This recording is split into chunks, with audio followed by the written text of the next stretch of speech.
कर्म ही सब कुछ है तो मैनिफेस्टेशन क्यों करना है? Karma is not just simply the law, it's a whole way of living. Mahabharat में जो ड्राइविंग सवाल है कि what is dharma, that is what is the right thing to do. Karna को जब दुर्योधन मदद करता है महाभारत में, बोलता है कि अरे तुम कह रहे हो ये क्षत्रिय नहीं है तो मैं इसको राजा बना दूंगा, तो उसने कार्य अच्छा किया, पर उसका इंटेंट क्या था कि कर्ण को मेरे चेस में एक पॉन बना दूंगा और वो अर्जुन से युद्ध करेगा। कर्मण्येवाधिकारस्ते मा फलेषु कदाचन। तो इस श्लोक में उसने 4 पार्ट्स। पहले होते आप कर्म करो, जो हमेशा ये इस पे डिवेल करता है कि मेरी लाइफ कैसे अनफेयर है मेरे साथ, that person is choking themselves mentally. तो जो टैलेंट होगा भी तो भी उसको वो डेवलप नहीं कर पाएगी। Talent make success attainable but commitment make success sustainable.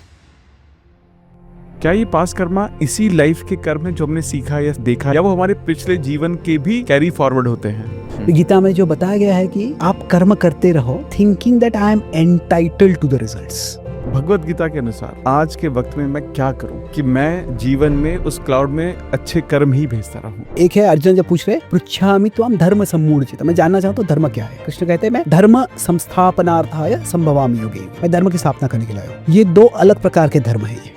हम में से बहुत सारे लोग धर्म को कई बार रिलीजन से कंफ्यूज करते हैं। क्या ये एक है और क्या ये अलग है? महाभारत में युद्ध हुआ, उसको हम धर्म युद्ध कह सकते कई बार, पर वास्तव में वो कृष्ण की भक्ति इंपोज करने के लिए युद्ध नहीं था। वो कौरव ने अत्याचार किया था, द्रौपदी का अत्याचार किया था, पांडव के अत्याचार किया था वो, तो इसीलिए वो जो धर्म युद्ध है that is not a religious war, that is a war for justice. आज हमारे पास टेम्पल्स है, भगवान है, मंदिर है। सेम टाइम पर एक आदमी सिर्फ सही कर्म करता है, धर्म के अनुसार जो सही है वो करता है। इन दोनों में से बड़ा कौन है? तो गॉड का एक डेफिनेशन है, अहम सर्वस्य प्रभवो मत्तः सर्वं प्रवर्तते, that from which everything is emanated, that by which everything is sustained. What we have is God's gift to us. What we do with what we have is our gift to God. क्या बात, वाह वाह वाह। We are responsible for our words. शायद वो मित्र होकर रह सकते थे, ठीक है तुम आधा राज्य लो हम आधा राज्य लेते हैं, पर उसने क्या किया, वो ईर्ष्या को अपने मन में बैठने दिया। There's a word called destiny, किस्मत हमारी जो है। हम कई बार ही सुनते हैं कि जब मैं पैदा हुआ, जो मेरे नक्षत्र बने या जो मेरी किस्मत डिसाइड हुई, डेस्टिनी डिसाइड हुई, मैं कर्मों के अनुसार उसको बदल सकता हूँ। ऐसा क्यों होता है कि मेरी सभी इच्छाएं पूरी नहीं होती? कुछ इच्छाएं पूरी होती हैं लेकिन कुछ इच्छाएं भगवान पूरी नहीं करते। ऐसा क्यों पड़ता है? कोई बच्चा है भूख लगी बहुत और देखता है कि यहाँ पे आम का फल है, आम का वृक्ष है, उसको शेक करने का प्रयास करता है, उसको पत्थर मारने का प्रयास करता है और बहुत प्रयास करता है, वहां से आम गिरता नहीं है, फ्रस्ट्रेट हो जाता है। पर वो कुछ किए बिना बाजू में एक सेब का वृक्ष है, उसे सेब नीचे गिर जाता है। तो अभी उसकी मैंगो वो डिजायर था, हंगर ये नीड था, तो डिजायर फुलफिल नहीं हुआ है पर नीड फुलफिल होने का ऑलरेडी ऑप्शन ओपन हो गया है। पर समटाइम्स क्या होता है, we get so caught in our desires that जो अंडरलाइंग नीड किसी और दूसरे से फुलफिल हो रही है वो हम देखते नहीं है। प्रभु जी, आपका हमारे पॉडकास्ट पे बहुत बहुत स्वागत है। Very happy to be here, बहुत आनंद है। कई हमारे इस्कॉन के और भक्त भी है और यहाँ पे आ चुके हैं, speak very highly about you and I seen several of your podcast, the way you आप कैसे एंगेज करते हो, डीप जाते हो विषयों में, and specially mind, mental wellbeing, manifestation, this is a very important part of unfolding our destiny. It's a valuable service you are doing. Thank you, very happy to be here. Thank you. और मैंने आपके कुछ podcast भी देखे और हम पता नहीं कब से चाह रहे थे कि आपके दर्शन हो और आपका विजडम हमारे सभी ऑडियंस तक पहुँचे और आज फाइनली हमें मौका मिल रहा है। Thank you so much sir. Thank you Prabhu ji. तो हम अपने चैनल पर ज़्यादातर मैनिफेस्टेशन, लॉ ऑफ अट्रैक्शन के आसपास बहुत बात करते हैं, लेकिन पैरेलल टू दिस एक लॉ है जिसको बोलते हैं लॉ ऑफ कर्मा, कर्म का जो नियम है ना, कर्म योग बोल सकते हैं, या कर्म योग क्या इससे अलग होता है, या अगर कर्म ही सब कुछ है तो मैनिफेस्टेशन क्यों करना है? तो यहाँ से शुरुआत करते हैं। आप प्लीज़ बताइए कि आपका पॉइंट ऑफ व्यू क्या है। ओके, ये कर्म शब्द है, इसके अलग अलग अर्थ होते हैं, तो I like to use acronym arcs, the arc of your life, the arcs of your life, ARCS। ठीक है। तो कर्म के 4 अर्थ है, एक्शन, रिएक्शन, कॉम्बिनेशन और सिलेक्शन। Wow, okay. मतलब क्या है कि मैं जो कार्य कर रहा हूँ वो कर्म है, उसको हम बोलते हैं, हम सबको अपना कर्म करना है जी, पर जो रिएक्शन आता है मेरे कर्म का, उसको भी एक्शन का, उसको भी कर्म बोलते हैं। सबको अपना कर्म भुगतना है। सुपर। तो एक्शन और रिएक्शन हो गया। और तीसरा है कि हमारा इसका कॉम्बिनेशन, जो आप लॉ ऑफ कर्मा बोलते हैं कि action will lead to some reaction. बिल्कुल सही। वो कॉम्बिनेशन, तो हम लॉ के संदर्भ में बोलते हैं तो कॉम्बिनेशन की बात हो रही है। और फोर्थ है सिलेक्शन. सिलेक्शन मतलब इसके आधार पे कौन सा कर्म मुझे करना है. तो हाउ टू एक्ट रिस्पॉन्सिबली. तो हम 10 चीज़ें कर सकते हैं. हाँ. सब करने की शक्ति है हमें. कार्य करना वो इस तरह से कर्म है. पर उसमें से कौन सा चुन के मुझे करना है, सिलेक्शन. अर्जुन कर्म तो करने वाले थे गीता में. हाँ. या तो युद्ध करेंगे या युद्ध करके न करके चले जाएंगे. दोनों कर्म ही है. पर कौन सा कर्म करना चाहिए वो सिलेक्शन है. बहुत सही. So what we want to do is ये सारा आर्क को समझ के हमको एस पे आना है कि कौन सा कर्म मुझे सिलेक्ट करना है. So in that sense karma is not just simply the law, it's a whole way of living. क्योंकि ये एक बहुत फ़र्क होता है कि लॉ मतलब क्या है, तुम ऐसा करोगे तो ऐसा आपको फर्क मिलेगा. सही है. तो पर कर्मा इतना लिमिटेड नहीं है वो, because it is all about उसके आधार पे हम समझ के हमको सिलेक्ट करना है. जब हम सिलेक्ट करते हैं तो आप basically it's not just with our body, with actions. तो हमारे एक्शंस है, हमारे वर्ड्स है, हमारे माइंड में जो थॉट्स है. महाभारत में बताया जाता है कि तो एसेंशियली जो कर्म हम सिलेक्ट करते, if you do the right thing, उसको धर्म बोलते हैं. अभी धर्म के अनेक अर्थ है. रिलीजन भी अर्थ है, कस्टम भी अर्थ है, बाउंड्री भी अर्थ है कि धर्म के दायरे के परे मत जाओ. पर धर्म का महाभारत में जो ड्राइविंग सवाल है कि what is dharma, that is what is the right thing to do. Now it can be the moral thing, but it can also be the responsible thing, the intelligent thing to do. तो मतलब हम कर्म के नियम से जो धर्म है वो क्या है वो समझना है. जो राइट थिंग क्या करना है मुझे समझना है. और उसमें वो 3 चीज़ें महत्वपूर्ण बोलते हैं. क्या है? I use the acronym ICE for this. मैं काफ़ी एक्रोनिम्स होते हैं. आइस इज इंटेंट, कंटेंट और effect. Intent, content and effect. हाँ. मुझे अगर कुछ फैसला करना है, क्या करना है, तो मेरा उद्देश्य क्या है, क्या मेरा इंटेंट पॉजिटिव है, महत्वपूर्ण है. बहुत सही. फिर मैं क्या कर रहा हूँ वो महत्वपूर्ण है, कंटेंट. और तीसरा है इफेक्ट, इससे क्या फल होता है. बहुत सही. तो अभी इसी में बहस होता है कभी कभी कि इनमें से कौन सा सबसे महत्वपूर्ण है. सही. तो एक्चुअली होलिस्टिक तीनों देख के हम फैसला करते हैं. मान लीजिए कोई डॉक्टर है, वो डॉक्टर कोई दवाई देता है. अभी क्या इंटेंट हो सकता है कि एक्चुअली डॉक्टर को लोगों को ट्रीट करना अच्छा लगता है, तो इंटेंट अच्छा है. जो दवाई दिया है वो बराबर नॉलेज के अनुसार दिया है, कंटेंट बराबर है, पर वो पेशेंट को साइड इफेक्ट हो जाता है. तो अभी इफेक्ट रॉन्ग हो गया तभी. तो ना is the doctor responsible? Legally responsible नहीं है, मॉरल रिस्पॉन्सिबल हो गया. अरे ये ऐसे हो गया, ये हमको ये करना पड़ेगा अभी. तो कभी कभी wrong action determine by the effect. कभी कभी ऐसे हो सकता है कि it is determine by the content, कि वो डॉक्टर शायद वो ध्यान नहीं दिया प्रॉपरली, उसका केस स्टडी पढ़ा नहीं और कोई रॉन्ग प्रिस्क्रिप्शन कर दिया. तो कंटेंट भी गलत हो सकता है. या फिर कभी कभी किसी इंटेंट गलत हो सकता है. जो कर रहा है शायद वो कार्य अच्छा कर रहा है. अभी जो होता है कर्ण को जब दुर्योधन मदद करता है महाभारत में, बोलता है कि अरे तुम कह रहे हो ये क्षत्रिय नहीं है तो मैं इसको राजा बना दूंगा. करेक्ट. तो उसने कार्य अच्छा किया, पर उसका इंटेंट क्या था कि कर्ण को मेरे चेस में एक पॉन बना दूंगा और वो अर्जुन से युद्ध करेगा फिर. बहुत सही. तो कंटेंट वाज गुड. वो एंटी कास्ट जैसे कुछ बोल रहा है, but he was not a anti cast campaigner. वो क्या था, उसका वो पॉलिटिकल कैलकुलेटर था, एक तरह से कैलकुलेशन था उसका. तो इंटेंट अच्छा हो सकता है, पर कंटेंट इंटेंट बुरा हो सकता है. So essentially all 3 need to be balanced. बहुत सही. बहुत सही. तो मैनिफेस्टेशन जो आएगा that will come within the intent part. It can come in the content part also, but intent भी इंपॉर्टेंट है हमारा. लेकिन जैसे कई जगह लिखा गया कि आप कर्म करते जाओ, you will get the phal, you will get the results. Then why to manifest? देखिए कि गीता एक तरह से काफ़ी कॉम्प्लेक्स है. और कॉम्प्लेक्स को जब हम सिंपल बनाने का प्रयास करते हैं तो 2 पॉसिबिलिटी है. एक है सिंप्लिसिटी, एक है सिंपल, और दूसरा है सिंपलिस्टिक. तो सिंपलिस्टिक मतलब वो आर्टिफिशियल सिंप्लिसिटी है. You are losing the actual meaning when you are trying to simplify it. तो ये गीता कर्म करते रहो, यह I think it is a over simplified understanding of the Gita. अच्छा. तो अभी उसका अगर हम श्लोक देखते हैं, 3-4 श्लोक की बात करता हूँ मैं. जो फेमस श्लोक है 247, कर्मण्येवाधिकारस्ते मा फलेषु कदाचन.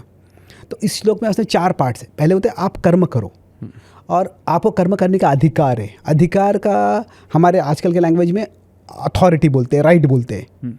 नाउ संस्कृत में अधिकार का अर्थ क्वालिफिकेशन है. किसका अधिकार है ये करने का? अच्छा. किस व्यक्ति? तो मतलब आपको you are qualified to do karma. Okay. That is your right, your responsibility, your qualified with.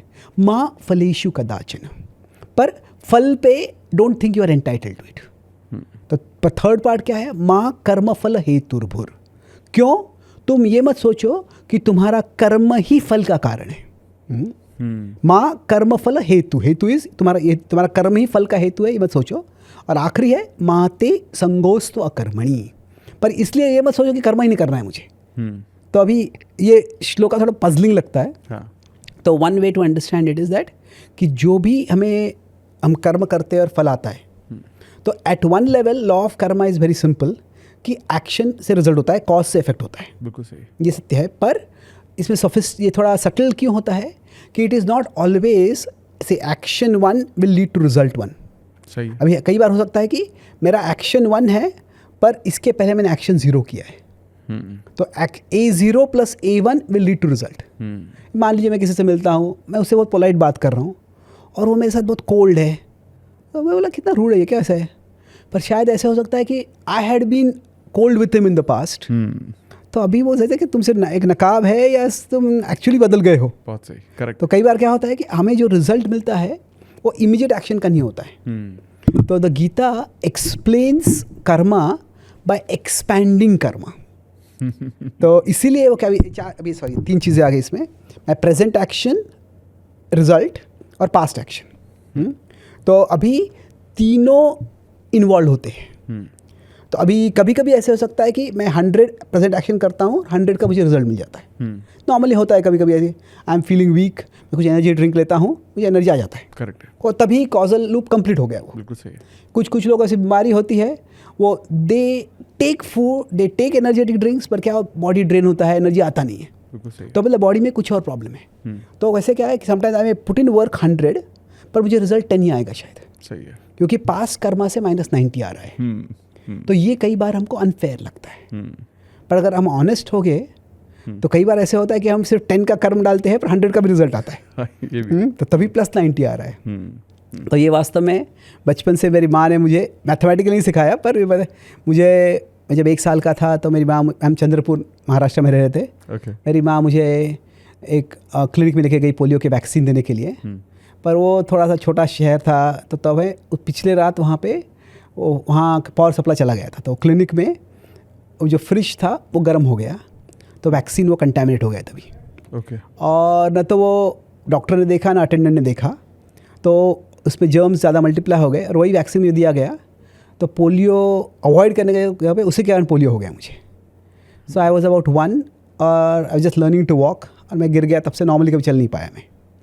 पर मैं ये सब मुझे याद नहीं है, पर मेरी याद जो है, मैं जब 2.5 साल का था लगभग, तभी 2.5-3 साल का था, तभी एक दूर के मेरे रिश्तेदार हमसे मिलने आई थी, तो वो मेरी माँ को सांत्वना दे रही थी, आपके बच्चे को पोलियो हो गया, बहुत बुरा हो गया। तो मेरी माँ के वचन अभी तक मुझे याद है, पर एक काम, क्लियर, कॉन्फिडेंट।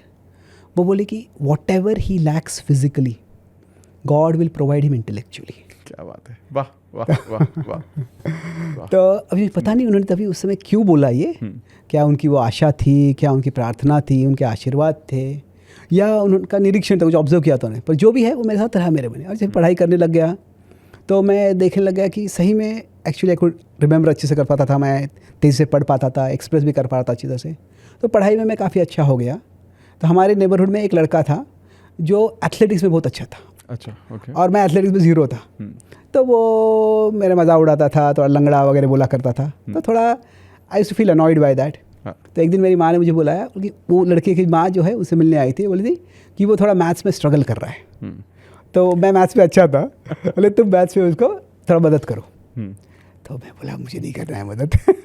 तो बोले कि नहीं वो हमारे पड़ोसी है, वो तुम्हारा मित्र है। बोले नहीं वो मेरा मित्र नहीं है। पर मैं माँ ने इंसिस्ट किया तो मैंने स्वीकार किया। तो मैं उसके बाद बैठ के आज एक्सप्लेनिंग टू हिम, और बेसिक मैथ्स था उस समय, पर 10-15 मिनट स्पेंड किया और उसको कुछ समझ में नहीं आ रहा था। ऐसे लग रहा था कि उसके ब्रेन के अंदर कुछ है ही नहीं। तो ना one part of me wanted to laugh at him, but something stop me, हंसा नहीं उस पर। बाद में विचार कर रहा था कि अभी मेरे कुछ फिजिकल लिमिटेशन है, वो मुझ पर हंस रहा है, पर उसमें कुछ इंटेलेक्चुअल लिमिटेशन है। अगर मैं उस पर हंसूँगा तो मुझ में उससे फ़र्क क्या है? क्या बात है। तो एक्चुअली मैं ये बोल सकता हूँ कि ये कितना अनफेयर है कि मुझे पोलियो है, मैंने क्या किया है, और वो सत्य है एक दृष्टि से। पर I can turn the lens around, मैं पूछ सकता हूँ कि मैंने क्या किया जिससे मुझे बुद्धि है। तो लाइफ क्या है, एक तरह से मुझे पोलियो है, अनफेयर है, पर मुझे बुद्धि है, वो क्या है, इट इज़, मैंने कुछ बचपन में अपने माँ के घर में कुछ नहीं किया जैसे जिससे मुझे बुद्धि आ गई है. तो I like to put it as life is fairly unfair. तो कुछ चीज़ों में हमें जो डिजर्व करता है उससे कम मिलता है, पर कुछ चीज़ों में हमें ज़्यादा मिलता है.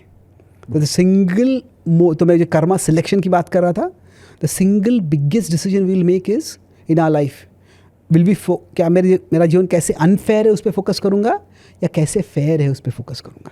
बहुत सुंदर. जो अनफेयर है उस पर फोकस करेंगे तो हमेशा नेगेटिव आता रहेगा, और अगर फेयर है उस पर फोकस करेंगे तो हम पॉजिटिविटी अट्रैक्ट कर सकते हैं. तो कर्म के नियम के अनुसार जो हमें अब परिस्थिति आ रही है, कुछ फेयर होगा कुछ अनफेयर होगा, पर जो माइंड का रोल उसमें होता है किस पे मैं फोकस कर रहा हूँ. अभी हम देखते हैं पांडव और कौरव दोनों के जीवन में फेयर और अनफेयर था.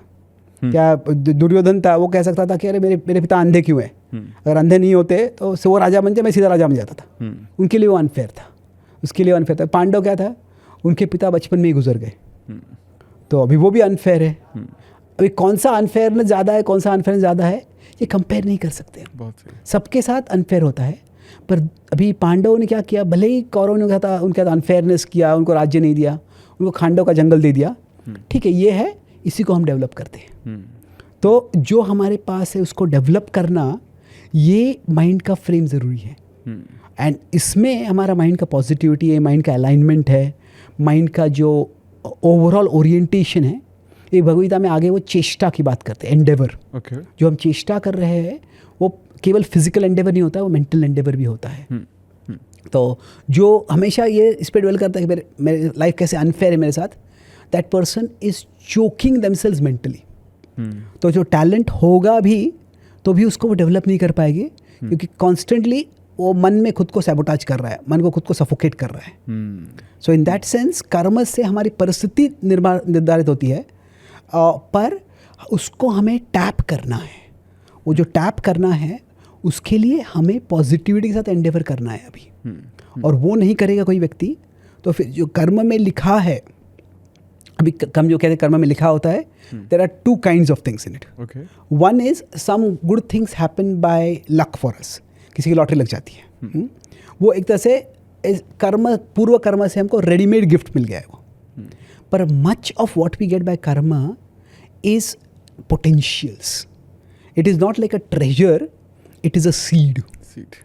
तो जो सीड होता है उस सीड को हमें डेवलप करना है. ट्रेजर में तो ऑलरेडी आपके पास सोना है, चांदी है, बस अभी सीड को डेवलप करने के लिए पॉजिटिविटी ज़रूर होती है.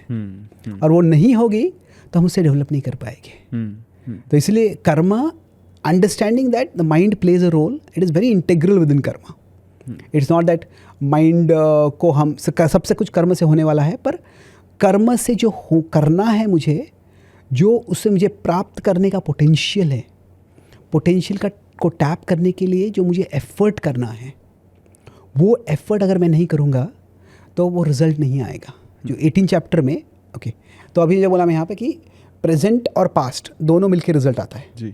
तो अभी मैं कुछ कार्य कर रहा हूँ, तो उसका फल अगर मुझे नहीं मिल रहा है तो ये मेरे पास्ट कर्म में है ही नहीं, इसलिए नहीं करना चाहिए मुझे, या मुझे प्रेजेंट कर्म और करके एफर्ट करना चाहिए. ये कैसे फैसला करेगा? हाँ, बहुत ज़रूरी. तो इसमें जो गीता के बाद में 18वें अध्याय में कहते हैं, वो 18.40 में आता है, अधिष्ठानम तथा कर्ता करणम च पृथक विदा विविधाश्च पृथक चेष्टा दैवम चैवात्र पंचम. बोलते हैं कि इसमें 5 फैक्टर्स होते हैं. तो जैसे यहाँ पे एक्शन है, यहाँ पे रिजल्ट है, तो इनके ब्रिज में ऐसे 5 प्लैंक्स है. तो पहला है कि व्यक्ति, अगर व्यक्ति प्रेजेंट नहीं है तो कुछ रिजल्ट आएगा ही नहीं. और आखिरी जो है वो दैव मतलब हमारा पूर्व कर्म है. पर उसके बीच में और 3 स्टेप्स जो है वो कहते हैं अधिष्ठान और चेष्टा और करणम. तो I put it in English as the acronym TEC, TEC, talent, environment और कमिटमेंट. तो हम सबको हमारे पूर्व कर्म से कुछ टैलेंट होता है. मुझे बुद्धि का टैलेंट था, अभी अर्जुन को आर्चरी का टैलेंट था, अभी you have this enormous curiosity, conversational knack जो है आपका, you just get people to open up, this a talent. पर जो टैलेंट है वो एक तरह से पोटेंशियल है, वो सीड है, उसको डेवलप करना है. तो टैलेंट के बाद हमको एनवायरनमेंट लगता है. अभी इंडिया में पहले जो सारे क्रिकेट टॉप प्लेयर्स होते बॉम्बे जैसे जगह पे आते थे, क्योंकि वहाँ पे एनवायरनमेंट था। अभी क्रिकेट अकेडमीज, क्रिकेट साउथ सारे भारत में आ गए, तो we are getting talented cricketers from all over India. तो एनवायरनमेंट सपोर्टिव है, और टैलेंट होगा, एनवायरनमेंट भी होगा तो भी, और कमिटमेंट भी इम्पॉर्टेंट है। कि नथिंग कम्स ऑटोमेटिकली और ईजिली। क्या है, talent makes success attainable, but commitment makes success sustainable. जैसे अगर हम देखते हैं, जब Sachin Tendulkar became very famous, at that time only Vinod Kambli also became very famous, but somehow बहुत कुछ he got into alcohol and other things, he did not really have that commitment which Sachin Tendulkar had. उनका potential उतना एक्चुअलाइज नहीं हो पाया। तो talent हो सकता है, पर कमिटमेंट भी ज़रूरी है। तो जो मैनिफेस्टेशन का भाव होता है, आई वुड से it primarily comes in the commitment part, चेष्टा। टैलेंट आपको कर्म से मिल गया है, पर वो कंटिन्यूसली उस पर डेवलप करना, वो commitment, unless one does it, वो टैलेंट को आप जस्टिस नहीं कर पाओगे। सो इसीलिए I don't think karma and manifestation are contradictory, I would say they are complementary. कर्म से डिटरमिन होता है कि आपको जो फील्ड मिला है उसमें कौन से सीड्स है, पर वो सीड्स को डेवलप करना वो खुद की रिस्पॉन्सिबिलिटी है। इन दैट हमारा माइंडसेट जो है इट बिकम्स वेरी इंपॉर्टेंट। बहुत सुंदर, बहुत ही सुंदर। वैसे तो लग रहा है कि आपको सुनते ही हैं, मैं बोलूँ ही ना कुछ। बहुत ही सुंदर बोलते हैं आप। खैर मैंने आपको पहले भी देखा, बट लाइव सुनने में ज़्यादा एक अलग ही अद्भुत मज़ा आ रहा है। मुझे एक चीज़ बताइए, जैसे हम बात कर रहे हैं पास्ट कर्मा की, क्या ये पास्ट कर्मा इसी लाइफ के कर्म है जो हमने सीखा या देखा, या वो हमारे पिछले कर्म, पिछले जीवन के भी कैरी फॉरवर्ड होते हैं? दोनों है इसमें। कर्मा का बेसिक प्रिंसिपल कैसे है कि एक्शन प्रोड्यूसेस रिजल्ट। सही। बट जैसे हम सीड्स डालते हैं, तो not all seeds fructify immediately. कुछ सीड 1 महीने के बाद आते हैं, कुछ 6 महीने लगते हैं, कुछ 10 साल लगते हैं। तो ऐसे हम जो कर्म करते हैं वो हम बीज सो कर रहे हैं। कभी रिजल्ट्स इमीडिएटली आते हैं, कभी कुछ समय के बाद आते हैं। तो एक तरह से अगर मैं मान लिए इस जीवन में आ रहा हूँ, तो इस जीवन में जब आ रहा हूँ तो मेरे ऊपर एक Karma cloud through out my life it goes on. और वो कर्मा क्लाउड से रेन्स बीच बीच में आते रहते हैं। तो कभी कभी उससे पॉजिटिव चीज़ें आती है, कभी कभी उससे नेगेटिव चीज़ें आती है। नाउ जब मैं कर्म कर रहा हूँ, तो इट इज़ ऑल्सो पॉसिबल कि मैं अभी जो कर्म कर रहा हूँ उससे भी I am contributing to that cloud. Generally we look at life, हम देखते हैं कि हम मेहनत करते हैं, उससे हम अपेक्षा करते हैं मुझे फल मिल जाएगा जी। और हमारे जीवन में कभी नेगेटिव फेजेस होते हैं, हम बहुत मेहनत कर रहे हैं पर वो फल नहीं आ रहा है। मैं कैलिफोर्निया में था एक साल पहले, और वहाँ पे एक विद्यार्थी आया, एक अमेरिकन यूथ आया, have you heard of the Midas touch? बोले यस, मिडास वो ग्रीक स्टोरी है वो, कि कोई हाथ इसको टच कर देता है वो गोल्ड हो जाता है। तो बोल रहा था I think I have got the reverse Midas touch. मैं जो भी करता हूँ वो ध्वस्त हो जाता है सबको। So कभी कभी लोग अपने दादा से, I told him don't be so proud, you are just going through a bad phase in life. तो कभी ऐसे होता है कि मैं +100 डाल रहा हूँ पर आता -1000 हो जाता है। तो तभी ऐसे it can be a very negative phase in our life. Correct. तो इसलिए गीता में बोलते हैं ताम स्थितिक्षस्व भारत, आप टॉलरेट करो। गीता में जो बताया गया है कि आप कर्म करते रहो, तो उसका मतलब ये नहीं है कि आपको फल की परवाह नहीं करनी है। I didn't complete that point कि क्या है, जब कर्म है फल की परवाह मत करो, वो नहीं बता रहे गीता में, क्योंकि अर्जुन युद्ध करने वाले हैं। हाँ। भगवान तो चाहते हैं धर्म स्थापना के लिए अर्जुन जीते जी। गीता के एंड में भी आता है कि अर्जुन यशस्वी होने वाले, यत्र योगेश्वर कृष्ण यत्र पार्थ धनुधर। तो हाँ, तो ऐसे नहीं कि फल की परवाह नहीं करनी है। The difference between not caring for the results and thinking that I am entitled to the results. तो हम अभिलाषा कर सकते हैं, अपेक्षा कर सकते हैं, पर केवल मैंने इतनी मेहनत की इसलिए मुझे ये फल मिलना चाहिए, वो थोड़ा इनकम्प्लीट पिक्चर है। क्योंकि मेरा प्रेजेंट वर्क इंपॉर्टेंट होता है, पर उसमें पास्ट भी इंपॉर्टेंट है। तो इसीलिए गीता का भाव क्या है कि आपके कंट्रोल में आपका प्रेजेंट कर्म है, तो उस पर फोकस करो। तो अभी 4 एलिमेंट जो है, कर्मण्य व अधिकारस्ते। कर्म है, प्रेजेंट कर्म है, पास्ट कर्म है, फल है। तो पहला लाइन उस लोग क्या बोलते हैं, कर्मण्य व अधिकार, इस पर आप फोकस करो। माँ फलेषु कदाचन, क्योंकि इस पे आपका कंट्रोल नहीं, फल पे आपका कंट्रोल नहीं है। पर फिर क्यों कंट्रोल नहीं हमारा, कि माँ कर्म फल हेतुर्भुर, ये लूप यहीं पे कंप्लीट नहीं हो रहा है, इसमें और कुछ भी है, पास कर्म भी है। तो इसलिए आप ये सोचो मत कि आपके ही कर्म से फल आ रहा है, तो don't be entitled to the result. But at the same time तो अगर मेरे कर्म से फल नहीं आने वाला है तो मैं कर्म करूँ क्यों? नहीं, तो माते संगोस्तव कर्मणि, क्योंकि आपका कर्म इंपॉर्टेंट है। It is not the sole cause but it is an important part of it, it is important cause. इसलिए इर्रिस्पॉन्सिबल मत बनो। तो हम जब हम जब कुछ करने वाले हैं, हमें पहले से पता नहीं है कि इसमें मेरे प्रेजेंट कर्मा का कितना कंपोनेंट होने वाला है, पास कर्मा कितना कंपोनेंट होने वाला है। कोई बिजनेस चालू करता है तो अभी बिजनेस सक्सेसफुल होगा कि नहीं कोई प्रेडिक्ट नहीं कर सकता है। वो ये नहीं बोल सकता कि कितना मेरे कर्म से होने वाला है। सो इसीलिए जब हम कर्म कर रहे हैं तो पूरा जो एनर्जी है, अटेंशन है, उसी पे फोकस करो। Do it the best that you can. और आज अगर हम we worry too much about the results, उससे डिस्ट्रैक्शन हो जाएगा। वी वरी टू मच मेरा पास कर्म क्या है, उससे डिस्ट्रैक्शन हो जाएगा। तो इन वन सेंस जो कर्म का जो सिद्धांत गीता में बताया गया है, it helps us to focus on what is in our control. जो स्टीफन कवी ने बताया सर्कल ऑफ इन्फ्लुएंस और circle of concern, circle of control, circle of concern, actually वही प्रिंसिपल गीता में हज़ारों साल पहले बताया है। नॉट फ्रेज दैट वे, पर आपका वर्तमान कर्म जो है वह आपके कंट्रोल में है। आपका रिजल्ट जो है वो आपका कंसर्न है, पर आपका कंट्रोल नहीं है उसमें। सो इसलिए focus on this and then sometimes result will come as much as you have done. कभी कभी रिजल्ट आपने जितना किया उससे कम आएगा, कभी उससे ज़्यादा भी आ सकता है। सही, बहुत खूबसूरत, बहुत ही अच्छे, बहुत अच्छे सर। अब जैसे आपने बताया वो क्लाउड है ना, क्लाउड में हमारा प्लस माइनस हो रहा है ना। मेरे को बारिश मिल रही है बीच में, जैसा आपने सुंदर तरीके से बताया।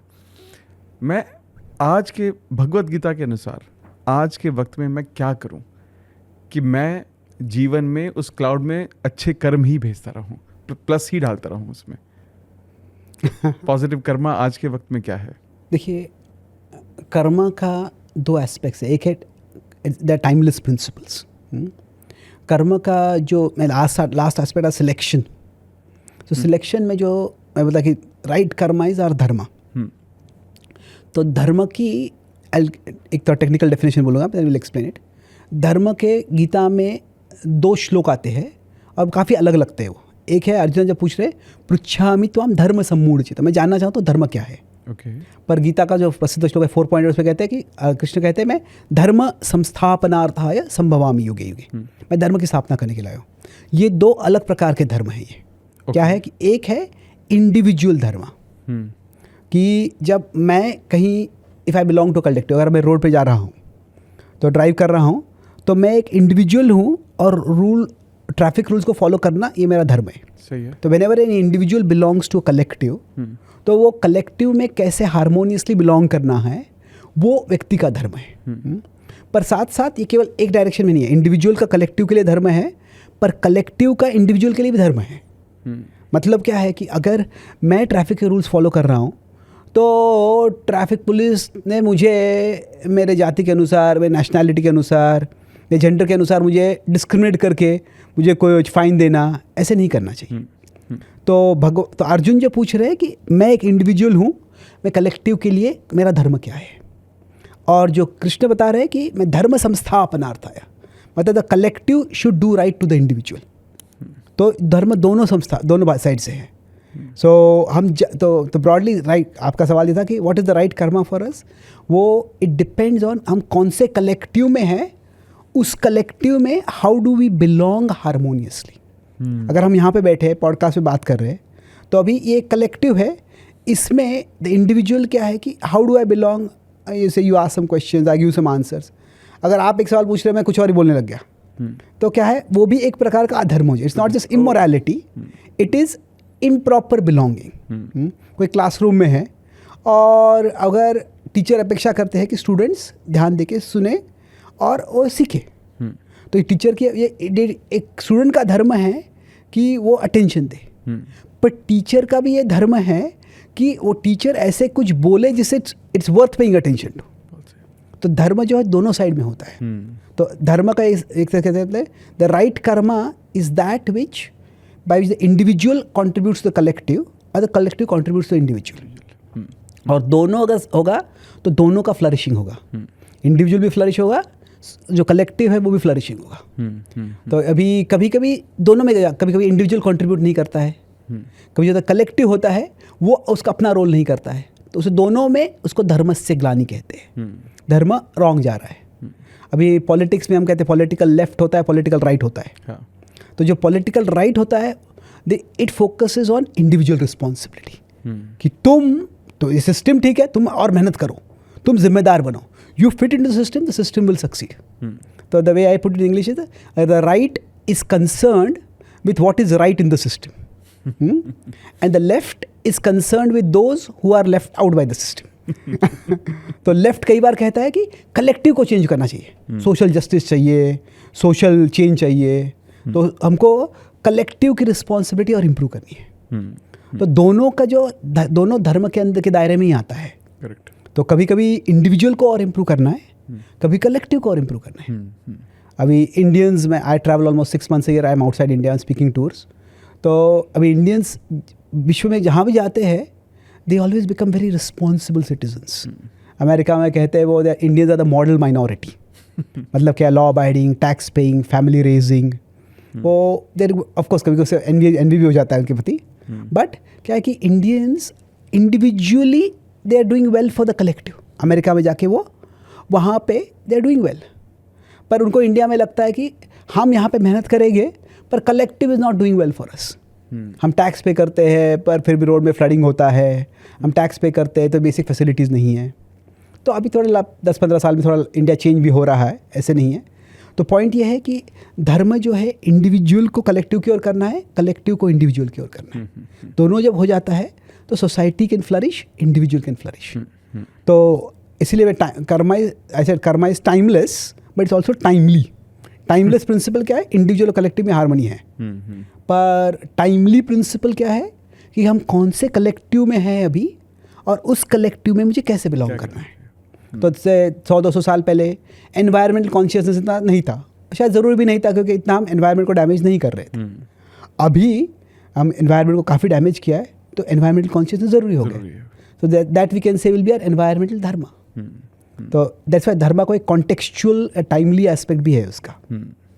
अमेजिंग, बहुत ही खूबसूरत। बट मुझे आई थिंक मैं पहले भी थोड़ा थोड़ा जानता था, आज मैं उसको थोड़ा सा डीपर लेवल अंडरस्टैंड कर रहा हूँ आपसे। Thank you so much for doing that, thank you. यहाँ पर ना एक चीज़ आती है, हम में से बहुत सारे लोग, मेरे जैसे ही लोग, धर्म को कई बार रिलीजन से कंफ्यूज करते हैं। क्या ये एक है और क्या ये अलग है? धर्म का एक मीनिंग रिलीजन भी हो सकता है, but it is not the only meaning. कैसे है कि जिसमें बताया dharma is the right thing to do. Individual collectively क्या कर रहा है, कलेक्टिव इंडिविजुअल के लिए क्या कर रहा है। अभी जो महाभारत में युद्ध हुआ उसको हम धर्म युद्ध कह सकते कई बार, पर वास्तव में ऐसा युद्ध नहीं था कि अर्जुन भक्त है, कौरव भक्त नहीं है, और अगर कौरव कहते हैं कृष्ण मैं तुम्हारे शरण में आ जाता हूँ, मैं तुम्हारा भक्त बन जाता हूँ, तो युद्ध नहीं होगा। वो कृष्ण की भक्ति इम्पोज करने के लिए युद्ध नहीं था। वो बिल्कुल सही है। वो कौरव ने अत्याचार किया था, द्रौपदी का अत्याचार किया था, पांडवों के अत्याचार किया था, वो दे वेर एक्सप्लॉइटेटिव रूलर्स, उनको करेक्ट करना था।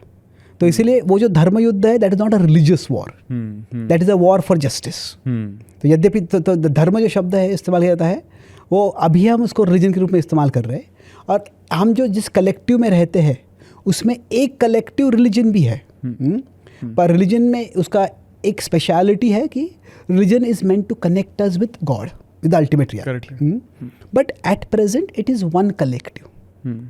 तो रिलीजन अगर कोई धर्म का पालन कर रहा है तो उसमें जो है रिलीजन का पालन कर रहा है तो उसमें वो धर्म के सर्टेन कोड्स होते हैं, कुछ प्रैक्टिसेस होते हैं, कुछ ट्रेडिशंस होते हैं, तो वो व्यक्ति फॉलो करता है। बट टू रिड्यूस धर्म टू रिलीजन, दो एक्सट्रीम है, धर्म को केवल रिलीजन बोल देना, और दूसरा है dharma is not religion at all. Dharma is harmonious belonging and one belonging is to religion. But अगर आप परिवार में हैं तो आपके परिवार के प्रति एक धर्म है, अगर राष्ट्र में है तो राष्ट्रपति के प्रति आपका एक धर्म है। आप अगर एक शहर में रह रहे हैं तो आजकल सोशल मीडिया पे काफ़ी वीडियो आ रहा है कि Indians don't have much of a civic sense. तो वो जो एक सिविक धर्म, actually it's not true that Indians don't have civic sense. Like Indians when they go abroad, if they settle abroad, they exhibit civic sense. Correct. तो ऐसे नहीं वो harmonious belonging है, पर किसी कोई आते हैं कहीं उनको दे आर जस्ट ऑब्लिवियस क्या हो रहा है, ऐशो आराम करने में तारा लिटर वगैरह कर देते हैं. तो क्या that is in one sense adharma, it's disharmonious belonging. So one meaning is religion but that's not the only meaning. Amazing amazing amazing amazing, बहुत सुंदर.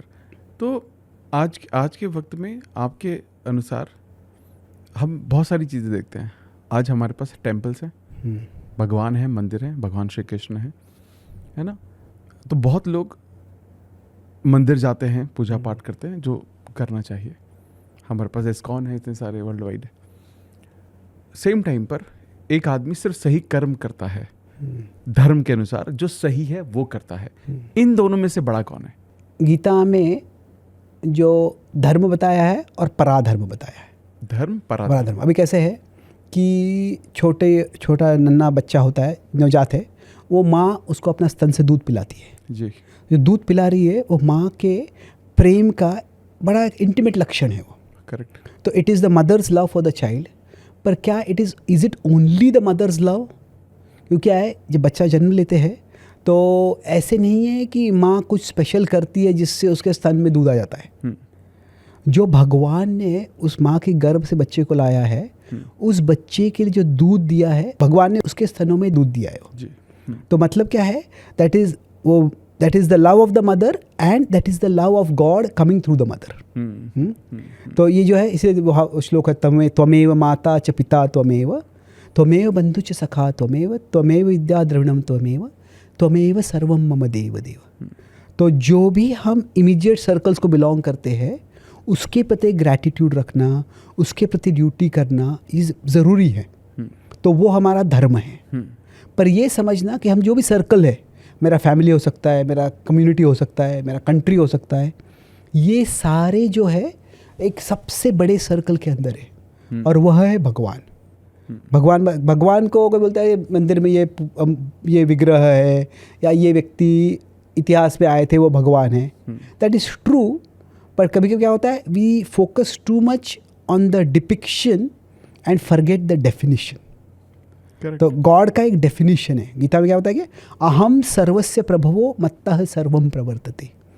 That from which everything is emanated, that by which everything is sustained.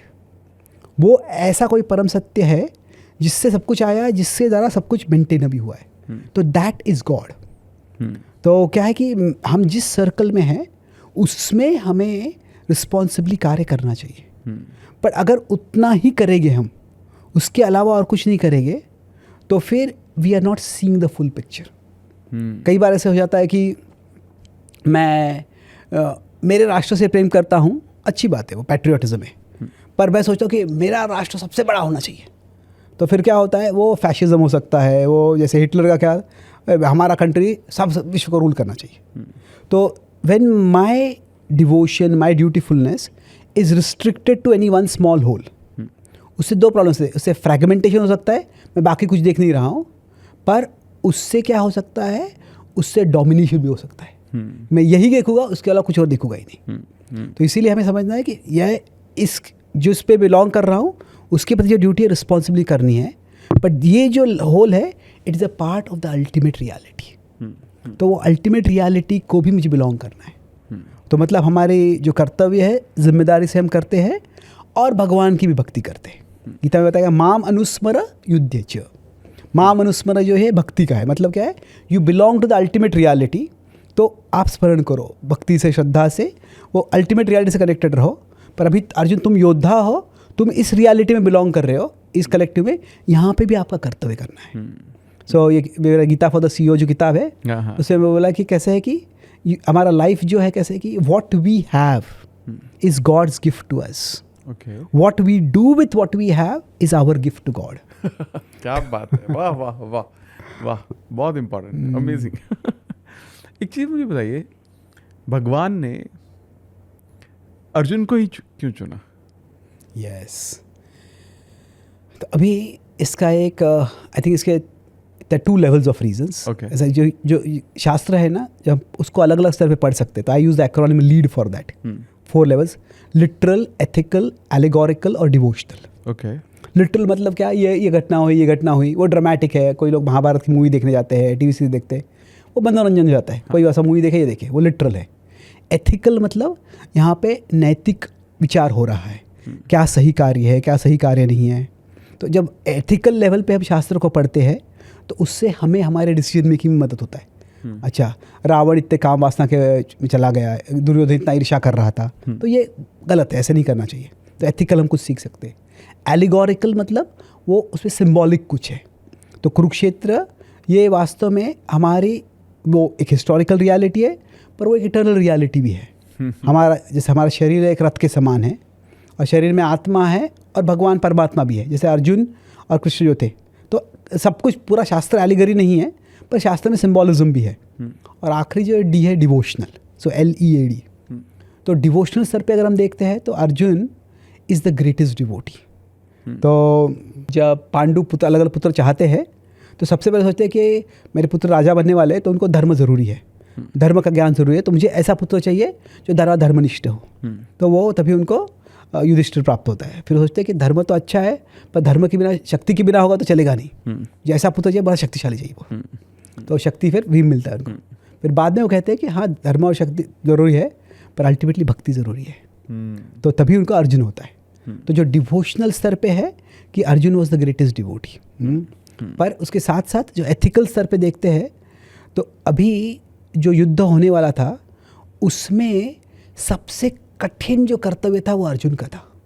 Pandav और कौरव दोनों को युद्ध हो रहा था, वो उनके रिश्तेदार थे, तो रिश्तेदारों से युद्ध करना कठिन होता है। किसी हमारे परिवार से कोई कोर्ट केस हो गया, उनके जाके हमें करना है तो मुश्किल होता है, अभी वो दर्द होता है। पर उसमें क्या था, भीम को कौरवों को मारना था, उनमें कुछ ज़्यादा प्रेम नहीं था। कौरव ने जिस तरह से पांडव का द्रौपदी का अपमान किया था, ही वुड डू इट। पर अर्जुन को भीष्म और द्रोण को मारना था, और यह उसके गुरु जैसे थे, वो एल्डर्स थे, गुरु थे। और तो मतलब गीता में युद्ध जो कुरुक्षेत्र युद्ध होने वाला था उसके पहले the most painful duty Arjun की थी, और इसीलिए तभी अर्जुन सोचने लग गया क्या ये सही करना है। तो इसीलिए अर्जुन को तभी एथिकल ब्रेकडाउन हो गया।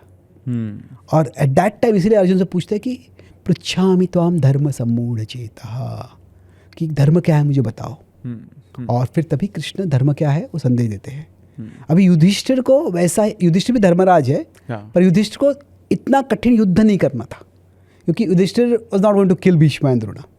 तो युधिष्ठिर को एथिकल क्राइसिस वो युद्ध के बाद आता है, जब राज सिंहासन पे चढ़ना होता है, तभी उसको लगता है अरे मैंने राज्य के लिए इतने सारे लोगों को मार डाला। खासकर जब उसको पता चलता है, जब जो अश्वत्थामा है उनके सारे पुत्रों को मार डालता है, उसको पता चलता है कि कर्ण वास्तव में मेरा भाई था। बोले कैसा व्यक्ति हूँ मैं, मेरे लिए मेरे राज्य प्राप्त के लिए इतना बड़ा युद्ध हुआ, इतने लोगों की मृत्यु हुई, मैं तो लालची हूँ, मैं राजा नहीं बन सकता। तो तभी उनको एथिकल क्राइसिस आता है। तभी कृष्ण उपदेश देते हैं, फिर भीष्म उपदेश देते हैं, को बोलते हैं अभी युद्ध तो हो गया है, तो धर्म का एक भाव है कि जो परिस्थिति आ गई है, how can you make the best out of it. तो अभी जो हुआ है उसमें तुम, you are the best person to reestablish the kingdom, कि जो डिस्ट्रक्शन हुआ है उसको अभी सारे किंगडम को वापस फ्लरिशिंग करना है। तुम्हें एक जस्टिस और कंपैशन का सेंस है, इसलिए you are the best person. तो अर्जुन को चुना क्योंकि अर्जुन को एथिकली सबसे कठिन ड्यूटी थी, वो इसलिए एथिकल कन्फ्यूजन हो गया उनको। अमेजिंग, बहुत सुंदर। अब जैसे अब तो हो गया कर्म, तो हो गया जैसे हमने क्या किया, क्या हम जो सोच रहे हैं ये भी कर्म का हिस्सा है, और जो बोल रहे हैं वर्ड्स, क्योंकि आपकी किताब में भी आपने वर्ड्स के बारे में बात की है, शब्दों की शक्ति जो है, क्या ये भी हमारे कर्म के ही अंडर आता है? यस, डेफिनेटली जो वचन होते हैं that definitely comes under karma, no doubt. अभी कर्म जो है उसके अलग अलग डायमेंशंस है। महाभारत में जो भीष्म उपदेश देते युधिष्ठिर से, वो कहते हैं कि जो मॉरल है और जो लीगल है, इन दोनों में कितना ओवरलैप होना चाहिए, उसके डिस्कशन होता है। मतलब क्या, अगर कोई झूठ बोलता है तो क्या कोई झूठ बोले पुलिस में आकर उसको गिरफ्तार करना चाहिए? Is punishing lying the states responsibility? तो वो कैसे है कि अगर कोई कोर्ट केस में गवाह देते समय कोई झूठ बोलता है, कोई लीगल डॉक्यूमेंट पे कुछ लाई बोलता है, तो वो क्राइम होता है, जैसे आजकल का सिस्टम है वो। पर साधारण दिशा में अगर झूठ बोलेगा वो गलत है, but it may not be a crime. Correct. तो पॉइंट है कि हमारा जो कर्म है वो भी हम उसके लिए रिस्पॉन्सिबल है। हम जो बोलते हैं वो भी कर्म है, we are responsible for that, पर वो डिग्री ऑफ रिस्पॉन्सिबिलिटी वेरी होता है। तो क्या है कि मैं कब बोल रहा हूँ, मेरे बोलने से क्या फ़र्क पड़ने वाला है। अभी बच्चा दवाई नहीं लेना चाहता है और माँ क्या करती है, वो दवाई किसी स्वादिष्ट अन्न में डाल देती है, उसको देते हैं कि इसमें दवाई है, नहीं है बोलती, तो माँ झूठ बोल रही है। तो एक तरह कंटेंट से वो झूठ है, पर इफेक्ट से वास्तव में बच्चे का अच्छा होने वाला है। तो it's a lie, but is it karma, is it karmically wrong? तो क्या है, you can't look only at content, उसमें इंटेंट क्या है, बच्चे का कल्याण करना है, जो इफेक्ट है वो भी अच्छा हो रहा है। तो so to put it in one way, we are responsible for our words. तो इन दैट सेंस हमारे जो वर्ड्स है वो भी कर्म के परव्यू में होता है, पर कौन से वर्ड्स कितने कर्मिकली हम कल्पेबल है वो डिपेंड्स। उसी तरह से हमारा मन के विचार होते हैं, तो मन में बहुत से विचार आते हैं।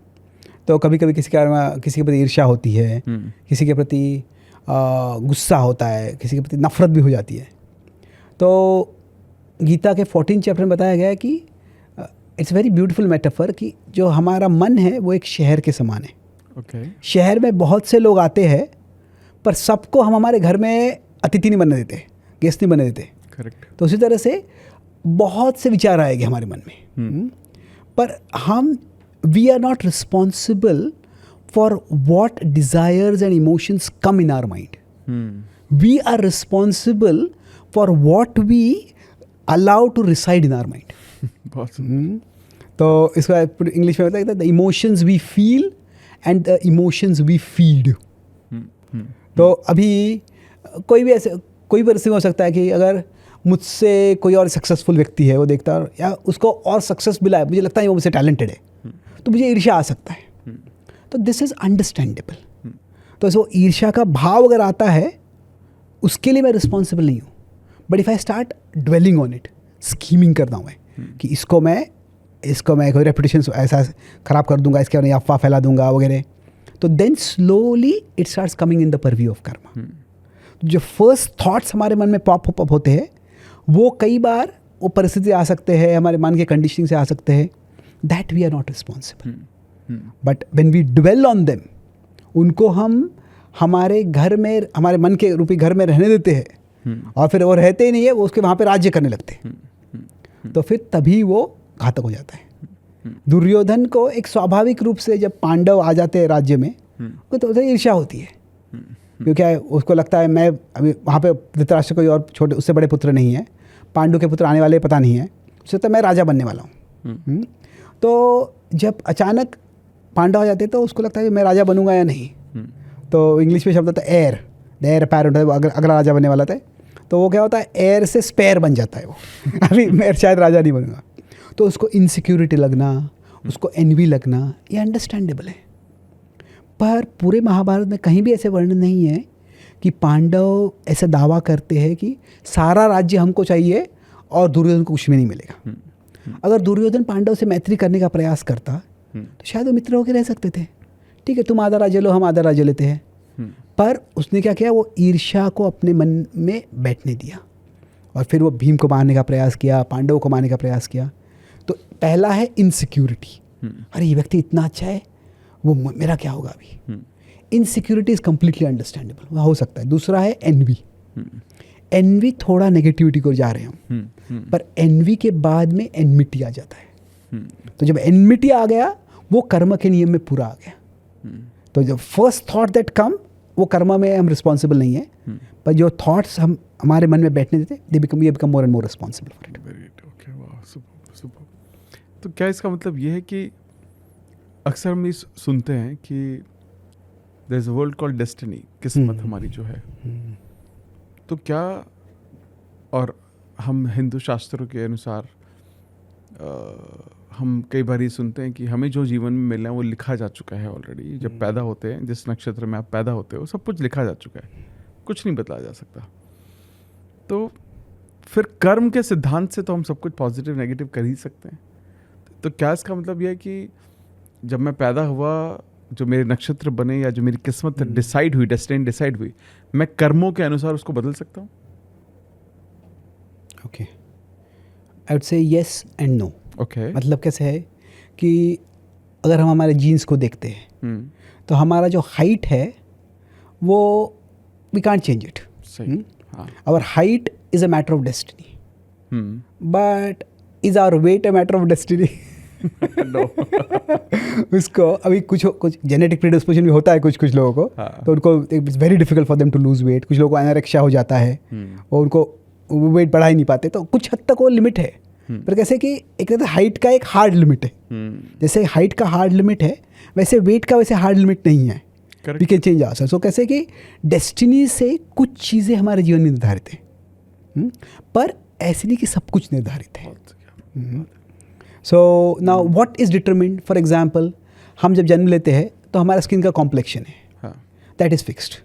हम किस कंट्री में जन्म लेते हैं, कुछ हद तक हमारा IQ लेवल भी बचपन से ही डिसाइड हो जाता है, हम कह सकते हैं जीन्स के आधार पर।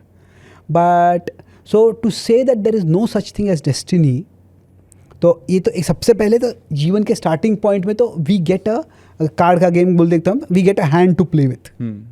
वो हैंड हम चेंज नहीं कर सकते एक तरह से, बट हमारा जो प्रेजेंट कर्मा है that determines how we play with the hand we have. तो इसीलिए गीता में एक सुंदर उदाहरण दिया गया है, यथा आकाश स्थितो नित्यम वायु सर्वत्र गो महान तथा सर्वाणि भूतानि मत स्थानित्योपधारय। 9.6 में आता है कि अगर हम आकाश को कल्पना करते हैं कि एक अपसाइड डाउन बाउल है ये, तो हमारा जो दैव है वो एक अपसाइड डाउन बाउल के समान है, वो उल्टा है अभी। तो पर उसके अंदर जो वायु है वो वायु ऊपर जा सकती है, नीचे जा सकती है, लेफ्ट जा सकती है, राइट जा सकती है। तो आवर डेस्टिनी डिटरमिन्स किस फ्रेमवर्क में हम काम करने वाले हैं। फ्रेमवर्क मतलब जैसे हाइट का एक फ्रेमवर्क है, कॉम्प्लेक्शन का एक फ्रेमवर्क है, IQ लेवल का एक फ्रेमवर्क है। वो सब लोग अपना एक टैलेंट होता है, तो अभी टैलेंट को कितना इम्प्रूव कर सकते हैं, कुछ हद तक कर सकते हैं। अभी कोई साधारण क्रिकेट खेलता है तो वो क्रिकेट खेलते और इम्प्रूव हो सकता है, पर क्या हर व्यक्ति केवल प्रैक्टिस से सचिन तेंदुलकर बन सकता है? नहीं, उनमें जो टैलेंट था वो एक्स्ट्रॉर्डिनरी था। तो थोड़ा हमारा जो हमारा फ्रेमवर्क होता है वो फिक्स होता है, पर फ्रेमवर्क में हम उसको मैक्सिमाइज़ करते हैं, कितना फुल्ली यूटिलाइज करते हैं या उसको यूटिलाइज नहीं करते बिल्कुल, उसको मिसयूज़ करते हैं, that is entirely up to us. Amazing, बहुत ही खूबसूरत, बहुत ही खूबसूरत। प्रभु जी, जो आपने अब तक समझाया ये बहुत ही डीप, बहुत ही इम्पॉर्टेंट था, और मुझे इतना अच्छा लग रहा है क्योंकि मैं भी शायद कर्म के बारे में और भी डीपर अंडरस्टैंडिंग मुझे आज हो रही है। मुझे एक और चीज़ जाननी है यहाँ पर, क्या होता है कि मेरी बहुत सारी इच्छाएं हैं, लेकिन ऐसा क्यों होता है कि मेरी सभी इच्छाएं पूरी नहीं होती? कुछ इच्छाएं पूरी होती हैं जिसके लिए मैं कर्म भी कर रहा हूँ और अच्छा इंटेंट भी है, सब कुछ है, लेकिन कुछ इच्छाएं भगवान पूरी नहीं करते। और हम में से बहुत सारे लोग भगवान से बहुत शिकायतें करते हैं कि कुछ तो दे देते हो, लेकिन कुछ जो और भी जो ज़रूरी चीज़ है वो हमारे जीवन में नहीं है। ऐसा क्यों पता है? I think there are 2-3 different factors है इसमें। ओके। सबसे पहले कैसे कि हमारी जो इच्छाएं हैं वो एक तरह से असीमित है। There is no desires can keep growing and growing and growing. सही। तो सारी डिज़ायर्स तो पूरी किसी की नहीं होती। इसे कहते हैं भगवान की भी सारी इच्छाएं पूरी नहीं होती। भगवान शांति दूत के रूप में गए थे दुर्योधन से शांति करने के प्रस्ताव करने के लिए, वो पूरी नहीं हुई। पर कैसे है कि उसमें तो क्या इसका मतलब भगवान फेल हो गए? नहीं, नॉट एग्जैक्टली। जो कृष्ण भगवान का एक नाम होता है कि सत्य संकल्प, वो जो फैसला करते हैं वो सत्य होता है, पर वो कैसे होता है वो डिपेंड्स। क्यों? क्या है कि भगवान का सुप्रीम विल है, पर हम सबको भी फ्री विल दिया है। तो अभी दुर्योधन के फ्री विल को उसने मिसयूज़ किया, उसने कोऑपरेट नहीं किया। तो भगवान का क्या था? एक प्लान ए होता है, प्लान बी, प्लान सी होता है। तो प्लान ए क्या था कि दुर्योधन से बात करके युद्ध ही टाल दे। युद्ध अगर नहीं हुआ, युद्ध टाल नहीं पाते हैं, तो प्लान बी क्या था कि सबको समझाए कि ये युद्ध का कारण कौन है। तो अभी जब कृष्ण को ने अरेस्ट करने का प्रयास किया, कृष्ण को उसने बताया कि मैं तुमको इतनी ज़मीन भी नहीं दूंगा कि इतने आप सुई लगा सकते हो। तो वो तो उसने घोषणा की, सबको स्पष्ट हो गया कि ये युद्ध का कारण यही है। तो जो प्लान बी था कि दुनिया को पता चल जाएगा कि पांडव युद्ध का कारण नहीं है, कौरव युद्ध का कारण है, वो प्लान बी था। युद्ध हो रहा है।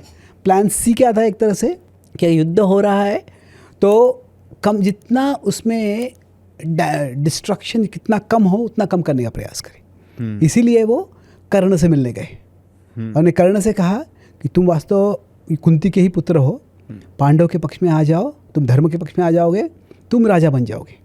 तो जो दुर्योधन ने कर्ण को दिया था उससे ज़्यादा कृष्ण उसको देने को तैयार थे। अभी कह सकते हैं कि क्या वो उसको ब्राइब कर रहे थे, that's a very superficial thing, क्योंकि कर्ण जो था देयर वॉज उसमें वर्चुअस साइड था।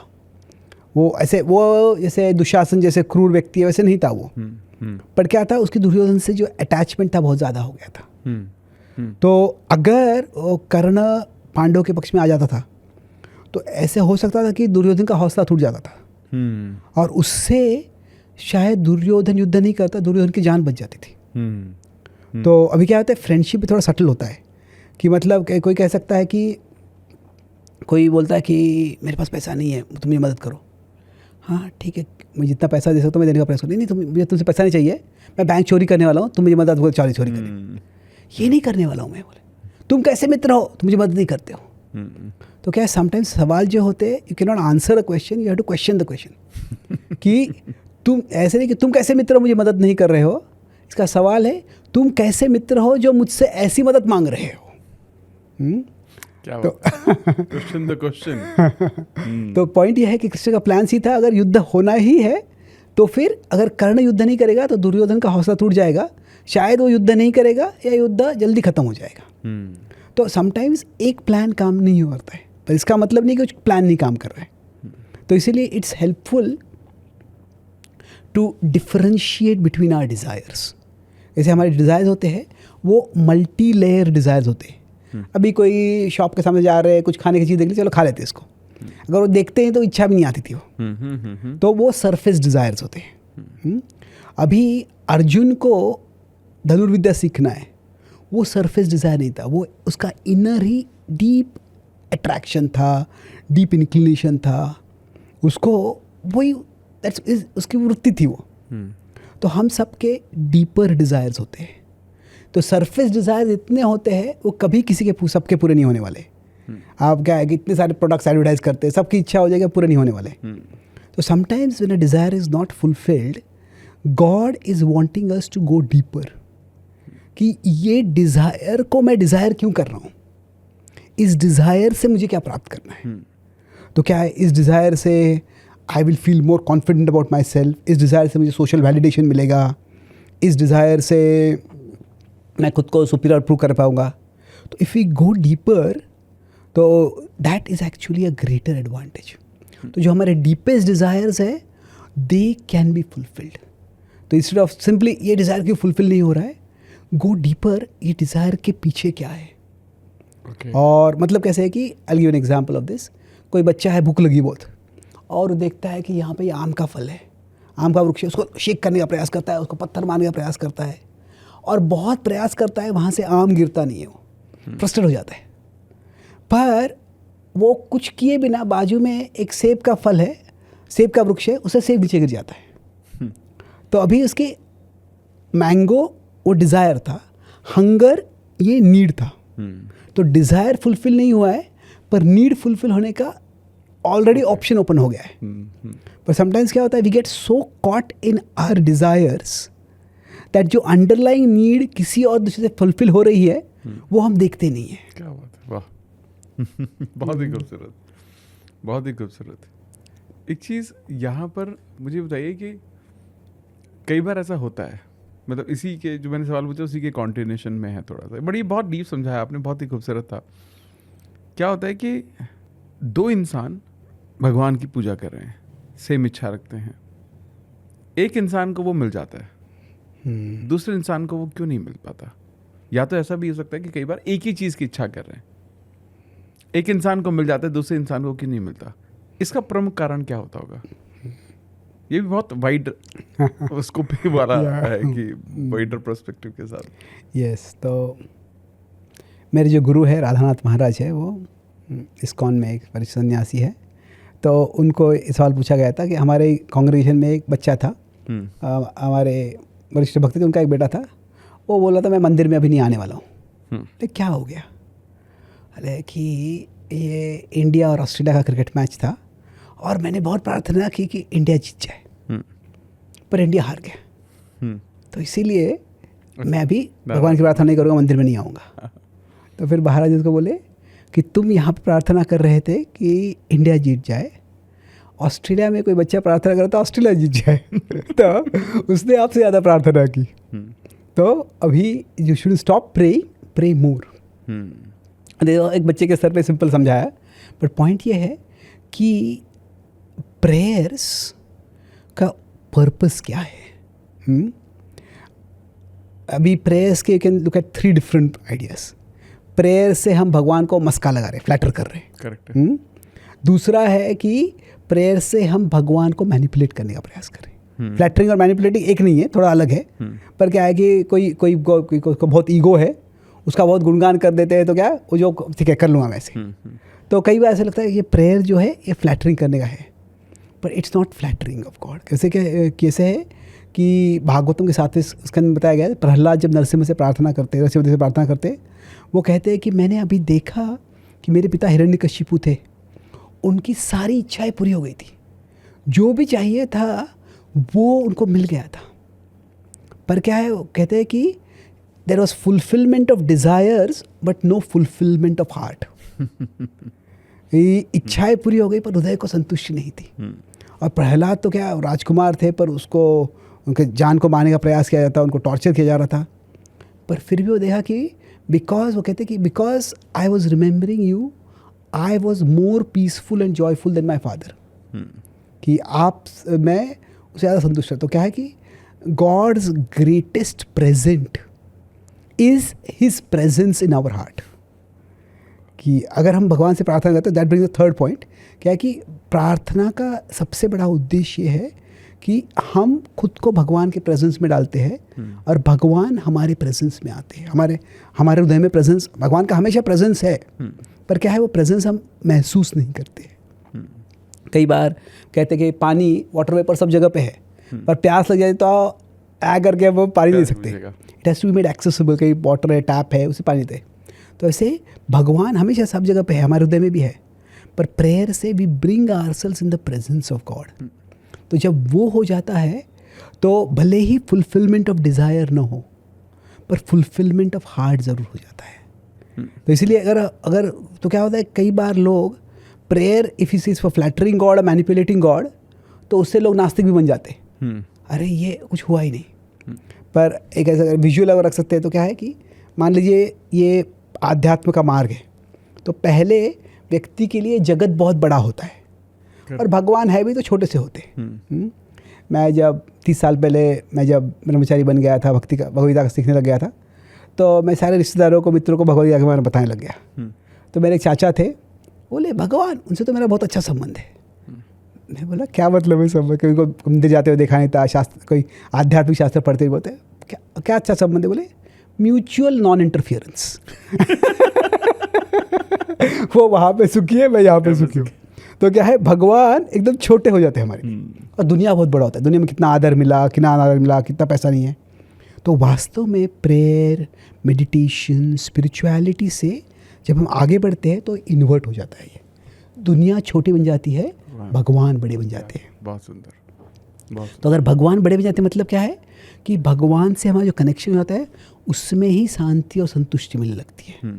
तो दुनिया के द्वंद्व होते हैं, अगर दुनिया बड़ी है तो दुनिया के द्वंद्व भी बहुत बड़े हो जाते हैं। दुनिया छोटी होती है, दुनिया के द्वंद्व भी छोटे हो जाते हैं। इसका मतलब ये नहीं कि हम दुनिया की परवाह नहीं करते। There is a difference between not caring for the world and not needing the world.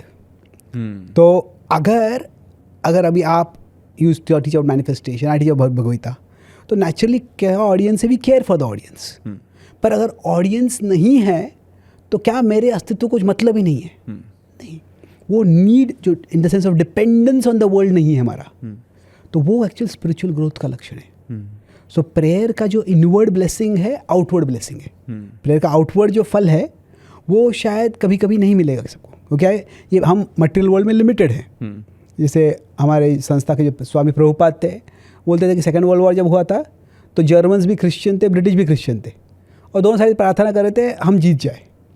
तो इस जगत में क्या है कि जो रिसोर्सेज है फाइनाइट, इकोनॉमिक्स का प्रॉब्लम है, डिज़ायर्स अनलिमिटेड है, रिसोर्सेज लिमिटेड है, तो समटाइम्स हम डिज़ायर्स में नॉट बी फुलफिल्ड।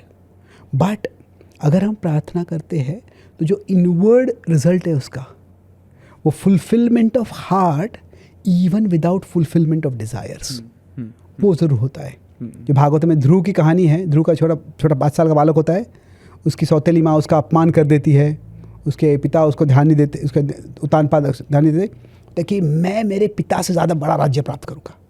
बड़ी तपस्या करने जाता है, वो तपस्या करने जाता है, नारद मुनि के मार्गदर्शन मिलता है, घोर तपस्या करता है, भगवान जाते सामने। जब भगवान सामने आते हैं तो भगवान बोलते क्या चाहिए तुमको? वो बोलता है कि स्थानाभिलाषी तपस्वी स्थितो हम, मैं राज्य के लिए आपके सामने आ गया था, पर आप तो एक दिव्य रत्न के समान हैं, तो ये राज्य जो है काचम विचिन्वन अपि दिव्य रत्न, ये तो कांच का टुकड़े जैसे है, तो मुझे राज्य नहीं चाहिए। पर तभी भगवान बोलते हैं तुम्हें राज्य नहीं चाहिए इसीलिए मैं तुमको राज्य दूंगा। तो क्या मतलब है कि अगर तुम्हें राज्य की कामना नहीं है तो तुम राज्य स्वार्थ के लिए नहीं करोगे, तुम सेवा के लिए करोगे। तो इसलिए प्रेयर्स का हम नेचुरली एक्सटर्नल डिज़ायर होता है हमारा, पर उसको उतना रिड्यूस मत करो कि अगर मैं प्रे करने से वो डिज़ायर फुलफिल नहीं हुआ तो प्रेयर यूजलेस है। तो God can fulfil our heart even if our desire is not fulfilled. बहुत सुंदर, बहुत ही सुंदर, बहुत अच्छे, बहुत सही, बहुत अच्छे। ओके, अभी ना जब हम ब्रेक ले रहे थे बीच में, आपने बात की थी अबाउट मैनिफेस्टेशन की। एक श्लोक है जो मैनिफेस्टेशन के बारे में बिल्कुल डायरेक्टली बताता है, वो प्लीज एक्सप्रेस कीजिए। Yes certainly. गीता का जो 8वें अध्याय में इट टॉक्स अबाउट डेथ, तो उसमें 3 श्लोक आते हैं, 8.5, 6 और 7। तो फर्स्ट 8.6 पे आते हैं। 8.6 वो एक प्रिंसिपल है और 8.5 और 7 उसके एप्लीकेशन है। तो ये जो प्रिंसिपल है, यम यम वापि स्मरण भावम त्यजत्यन्ते कलेवरम तम तम एवैति कौन्तेय सदा तद्भाव भावितः। तो इसमें भाव भावितः, भावितः मीन्स बिकमिंग, और हम कह सकते हैं मैनिफेस्टिंग। भाव मतलब इनर डिस्पोजिशन। जैसे कि संस्कृत में 2 शब्द है, भाव और भावना। भावना ये इमोशन होता है, वो आता है जाता है, पर जो भाव है वो इट्स ओरिएंटेशन ऑफ इमोशन, वो डिस्पोजिशन है। तो जिस प्रकार का भाव है वैसा सत्य होगा बाद में। तो ये स्पेसिफिकली गीता ये हमारे अंतकाल के बारे में बात कर रही है, पर वो प्रिंसिपल यूनिवर्सल है। वो गीता क्या बोलती है कि जो हम वास्तव में आत्मा है, शरीर नहीं है। तो जब मृत्यु होती है वो एक ट्रांजिशन पॉइंट है। अभी उस ट्रांजिशन पॉइंट में उसके बाद में हम कहाँ जाएंगे, तो वो मल्टीपल फैक्टर्स है उसके लिए, पर एक फैक्टर है कि हमारी खुद की इच्छा क्या है, हमारा भाव क्या है। तो अगर हम ये हमारा शरीर जो है उसको एक तरह से हमारे घर के रूप में देखते हैं, जो आत्मा इस शरीर रूपी घर में रह रहा है, तो व्यक्ति मान लीजिए एक रेंटेड हाउस में है, वो रेंटेड हाउस और रेंट का टेनेंसी ख़त्म हो गया तो छोड़ के जा रहा है, तो भी कहाँ जाएगा वो। तो उसमें 2 फैक्टर्स है, एक है वो क्या चाहता है और दूसरा है क्या उसका बजट है। तो यहाँ इस श्लोक में भगवान क्या फोकस कर रहे हैं कि जो आपका भाव है, मतलब आपका जो डिज़ायर है, आपका जो एस्पिरेशन है, और हमारे अनेक डिज़ायर्स होते हैं, पर जो आपका डीपेस्ट डिज़ायर क्या है। इसलिए मैं पहले डिज़ायर्स का भी मल्टी लेयर बोल रहा था। तो खास करके जब डेथ का समय आता है, इन जनरल कैसे होता है कि जब भी हमारे जीवन में कुछ डेंजर आता है, तो जहाँ पे हमने सबसे ज़्यादा सेफ्टी एक्सपीरियंस किया है, जहाँ पे सबसे ज़्यादा शेल्टर एक्सपीरियंस किया है, उसकी याद आती है। कोई बड़े टफ सोल्जर्स भी होते हैं, जब मृत्यु आती है तो शायद अपनी माँ को याद करते हैं, क्योंकि ऐसे नहीं कि वो छोटे बच्चे हैं वो, पर वो तभी इतना डिस्कम्फर्ट है, डेंजर है। तो वो गीता का भाव क्या है कि अगर मृत्यु के समय जब आएगा, तब तक आपने भगवान के स्मरण में, भगवान के ध्यान में सबसे ज़्यादा शेल्टर एक्सपीरियंस किया है, तो then that is where you will go. पर अगर मान लीजिए सबने सबसे ज़्यादा शेल्टर क्या है, उनका कोई पेट डॉग है, वो एक ऑस्ट्रेलिया में था, अभी एक केम ऑन 1 मंथ अगो, तो वहाँ पे सिडनी में था, I was going for a program. वहाँ पे आगे के स्कार पे एक बम्पर स्टिकर था, the more I get to know people the more I love my dog. तो रिश्तों से लोग उब गए। तो अगर ऐसे होगा तो फिर क्या होगा, मृत्यु के समय अगर आपके कुत्ते से सबसे ज़्यादा आसक्ति है, कुत्ता ही आपके मन में है, तो फिर अगले जन्म में आपको उस प्रकार का भाविता, मतलब एक कुत्ते का शरीर मिल जाएगा। भागवतम के जो 5वें स्कंद में ये कहानी आती है, बड़े महान राजा होते हैं भरत महाराज, ये राम के भाई भरत नहीं है, दूसरे भरत है ये। तो वो संन्यास लेते हैं, वनवास में जाते हैं, और वो वन में जाके संन्यास लेके तपस्या करते हैं। पर तभी वहाँ पे एक छोटे हिरण के बच्चे से उनकी आसक्ति हो जाती है, और वो हिरण की माँ की मृत्यु हो जाती है। तो वो सोचते हैं कि मुझे इसको बचाना चाहिए, तो नदी में डूब रहा होता है, उसको बचा लेते हैं, वो अच्छी बात है। पर बाद में सोचते हैं कि इसका कोई है नहीं, मुझे इसका पालन करना है।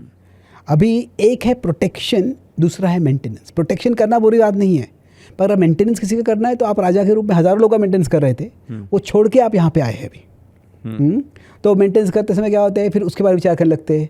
वो अपना ध्यान कर रहे, तो अरे हिरण कहाँ है, उसका विचार कर रहे। तो ध्यान में भगवान का ध्यान नहीं कर रहे, वो हिरण का ध्यान कर रहे। तो फिर जब उनकी मृत्यु हो जाती है तो उनका मन हिरण के बारे में आता है, तो अगले जन्म में वो हिरण बन जाते हैं। तो ये, पर फिर भी उसमें स्पेशल क्या होता है कि क्योंकि उन्होंने आध्यात्म किया है, तो जो हम आध्यात्मिक प्रगति करते हैं वो कभी हम लूज़ नहीं करते। तो वो डियर बन जाते हैं, पर डियर में उनको अपनी जो स्पिरिचुअलिटी थी वो याद रहती है। इसीलिए वो हिरण सिर्फ कहाँ घास मिल रहा वहाँ पर जाते हैं, वो ऋषि मुनियों के संग में रहते हैं, और फिर अगले जन्म में वापस उनको वो एक महान संत बन के फिर वो परम सत्य प्राप्त कर लेते हैं। तो जो मैनिफेस्टिंग का प्रिंसिपल, ये एक ट्रांजिशन पॉइंट बताया है, बट उसका यूनिवर्सल एप्लीकेशन भी है। जो हमारे मन में सबसे डीप रूटेड है वो फिजिकल रियलिटी में मैनिफेस्ट होता है। तो इसलिए अगर कोई बहुत नेगेटिव थिंकिंग करते रहता है, कि जैसे मैं पहले शुरुआत में बताया कि लाइफ इज़ अनफेयर, अगर वो भाव उसके मन में रहेगा तो वो एक सेल्फ फुलफिलिंग प्रोफेसी हो जाएगा। तो इसलिए एक तरह से एक पॉजिटिव एटीट्यूड रखना ये बहुत ज़रूरी है। और ट्रेडिशनली क्या है कि अगर हम साइंटिफिक दृष्टि से देखते हैं तो अभी टेक्नोलॉजी से काफ़ी कंफर्ट्स आ गए, प्रॉब्लम्स है उससे, पर कंफर्ट्स काफ़ी आ गए। 300-500 ईयर्स पहले कुछ कंफर्ट्स बहुत कम थे, पर फिर भी हम इतना सुनते हैं कि लोगों को डिप्रेशन होता था, वो आत्महत्या करते थे। ऐसे नहीं होता था, क्योंकि एक क्या था कि फेथ इन गॉड, उससे एक फंडामेंटल लेवल पे एक ऑप्टिमिज्म आता है कि जो भी हो रहा है बुरा होता है हमारे साथ, बट जब कोई एथीस्ट होता है, see atheism does not remove the bad things that happen in life, वो सबके होते, but atheism removes the possibility that those bad things have a higher purpose. तो उससे क्या होता है कि सबके जीवन में नेगेटिविटी आता है, पर I like to talk about 3 levels. एक सर्कमस्टेंशियल नेगेटिविटी है, अगर ये मेरा जॉब चला गया, ये रिश्ता टूट गया, ये एक्सीडेंट हो गया, वो सब में आता है। दूसरा है साइकोलॉजिकल नेगेटिविटी, मतलब क्या है कि मन बहुत, एक चीज़ बुरी हो गई उसी के बारे में बार बार विचार करते रहता है, तो मन नकारात्मक विचार कर रहा है। पर तीसरा है एग्जिस्टेंशियल नेगेटिविटी, मतलब क्या है कि मेरे अस्तित्व कुछ अर्थ ही नहीं है। लॉस सबके जीवन में आता है, कोई इंटरव्यू लॉस हो जाता है, जॉब का लॉस हो जाता है, मार्क्स नहीं मिलते, पर लॉस से उसको हम 3 तरह से रिएक्ट करते हैं। गीता में सत्व रजस तमस गुण बोले गए। तो आई हैव लॉस्ट, ये ऑब्जेक्टिव है, पर कोई बोलता आई एम लॉस्ट, ये जॉब चला गया, आई एम लॉस्ट, तो ये केवल अपॉर्चुनिटी का लॉस नहीं है, डायरेक्शन का लॉस हो गया। पर तीसरा है आई एम अ लूजर, वो सोचने लग गया तो फिर पूरा हताश हो जाएगा। अभी क्या है, अगर मान लीजिए हम बिजनेस पार्टनर में है किसी के साथ बिजनेस पार्टनर, हम सोचते हैं कि वो व्यक्ति लूजर है, तो फिर क्या करेंगे, I don't want to be with a loser, हम उसे पार्टनरशिप ब्रेक कर देंगे। पर अगर मैं सोचता हूँ मैं खुद ही लूजर हूँ, तो क्या मैं खुद के साथ ब्रेकअप कर सकता हूँ? हम कर नहीं सकते हैं, पर वास्तव में आत्महत्या जो है वो खुद के साथ ही ब्रेकअप करने का एक प्रयास है वो। तो इसलिए जो भगवान में अगर श्रद्धा होती है तो वो एग्जिस्टेंशियल लेवल पे डिस्पेयर कभी नहीं आता है। सर्कमस्टेंशियल लेवल के सबके दुखाने वाले हैं और उससे नेगेटिविटी आ नहीं सकती है, पर जो I am a loser, my life is worthless, ये कभी नहीं आता है। आई थिंक ये बहुत इंपॉर्टेंट मैसेज है सभी के लिए जो लाइफ में ऐसा महसूस करते हैं, ये इससे बचना है। आई थिंक ये कभी नहीं आना चाहिए thought, I believe it is so important. Actually आपने सही कहा कि वो सर्कमस्टांशियली तो बहुत सारी चीज़ें आती हैं और कई बार हमारा मन हो जाता है कि यार हम सोचते रहते हैं, लेकिन वो उसको अपनी आइडेंटिटी का हिस्सा बनाना ये गलत है। और इसलिए क्या है कि अगर हमारे जो गीता में बताया गया थे हमारे रोल है और हमारा सोल है, तो हमारे रोल्स से हम नेचुरली आइडेंटिफाई करते हैं. अभी आप पॉडकास्टर हैं, हाँ. मैं अभी एक ब्रह्मचारी हूँ. तो ये हमारे रोल्स हैं. पर रोल्स कभी उनमें हमें सक्सेस मिल सकता है, कभी फेलियर मिल सकता है. उतना ही नहीं कि रोल कभी हमसे चला भी आ सकता है. सही. मतलब अगर I am a public speaker, पर अगर मुझे टुमारो मुझे कुछ थ्रोट का प्रॉब्लम आ गया, I am not able to speak only, तो वो रोल चला जाएगा. तो अगर मैं रोल से खुद को आइडेंटिफाई कर रहा हूँ तो फिर क्या होगा, मेरे जीवन का कुछ अर्थ ही नहीं रहेगा. ये टेम्परेरी है. तो रोल इंपॉर्टेंट है, जो रोल में रिस्पॉन्सिबिलिटी उसको करना इंपॉर्टेंट है, बट रेगुलरली ये रिमेंबर करना कि I am not this role. I am अभी मैं रोल बोल रहा हूँ, मतलब ये ऐसे नहीं कि ये अनइम्पॉर्टेंट है. It is like I am serving through this role, तो इसलिए इम्पॉर्टेंट है वो. पर अगर उसको ओवर आइडेंटिफाई करते हैं तो फिर जब वो रोल नहीं कर पाते हैं तो फिर वो व्यक्ति के जीवन का अर्थ ही रहता है. वाह, क्या ये बहुत डीप है. कई बार माता पिता होते हैं, बच्चे होते हैं, तो क्या है, बच्चों का देखभाल करना बहुत इंपॉर्टेंट है. पर जब बच्चे बड़े होने लगते हैं, वो शायद हॉस्टल में चले जाते हैं, उनका जीवन होता है, तो क्या है, अभी हमारा नेस्ट खाली हो गया, अभी घर में क्या करना है. तो क्या है कि यू आर अ पेरेंट, वो बहुत इंपॉर्टेंट रिस्पॉन्सिबिलिटी है.